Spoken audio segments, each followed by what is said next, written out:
მოგესალმებით, ასე ფული თქვენ შეგიძლიათ აკეთოთ, მაგალითად გაყიდოთ პური, რომელსაც ცელოფნის პაკეტში ჩაუდევთ მომხმარებელს და 5 ლარს გამოართვევთ, ეთქვით პაკეტს ასე ვყიდი, ხოლო გაყიდულს უკან არ ვიბრუნებო. თბილისის ცენტრში სავალუტო ჯიხურები გამოჩნდა, სადაც ფულის დახურდაობაში 8%-ს იღებენ.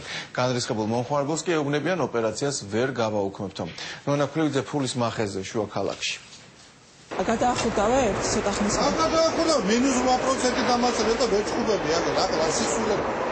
$300 დამაწერეს 42 ლარი. ყაჩაღები ესე ვინ არის?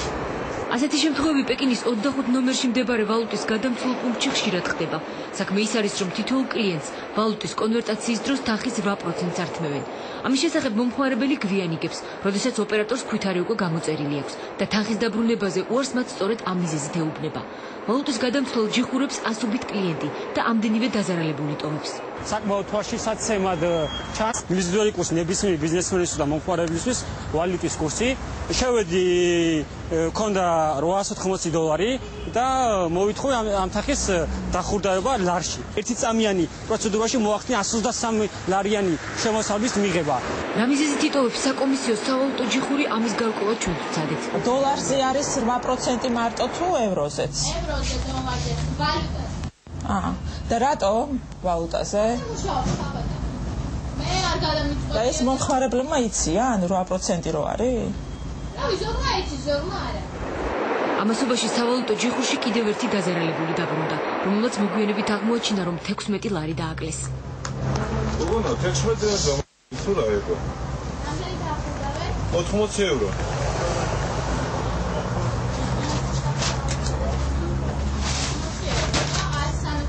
რატო 191 ევრო სულ კურსი ხო გკითხეთ რამდენია კურსი მეტი? კურსი არის 2, 3, 7, 9.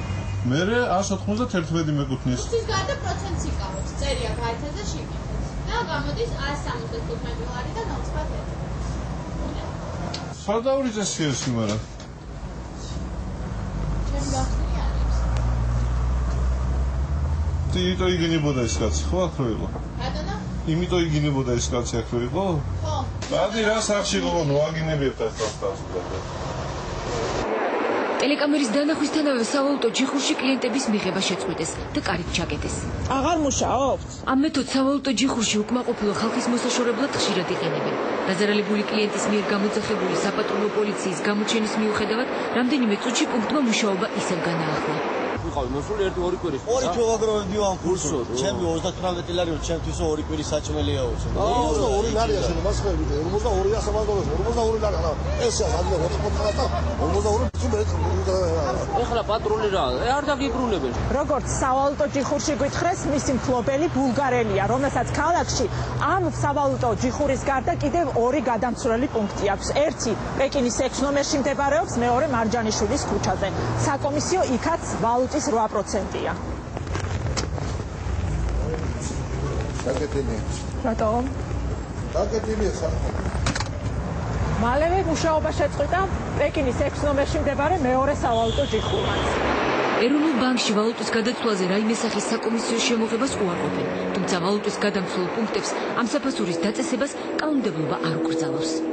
არსებული კანონმდებლობა არ ითვალისწინებდა აღნიშნული პრობლემის რეგულირებას და ამიტომ ეროვნული ბანკის ინიციატივით შემუშავდა საკანონმდებლო ცვლილება მომხმარებელთა უფლებების დაცვის შესახებ კანონში, რომლის მიხედვით კანონი პირდაპირ დაავალდებულებს სავალუტო ჯიხურებს, მიაწოდონ სრული ინფორმაცია მომხმარებლებს სავალუტო კურსის შესახებ, საკომისიო შესახებ და ასევე გასცენ შესაბამისი ქვითარი მასზე და რაც მთავარია სავალუტო ოპერაციის შესრულებიდან 1 საათის განმავლობაში მომხმარებლის მოთხოვნის შემთხვევაში სავალუტო ჯიხური ვალდებული იქნება გააუქმოს აღნიშნული ოპერაცია და დაუბრუნოს მომხმარებელს გაცვლილი ვალუტა.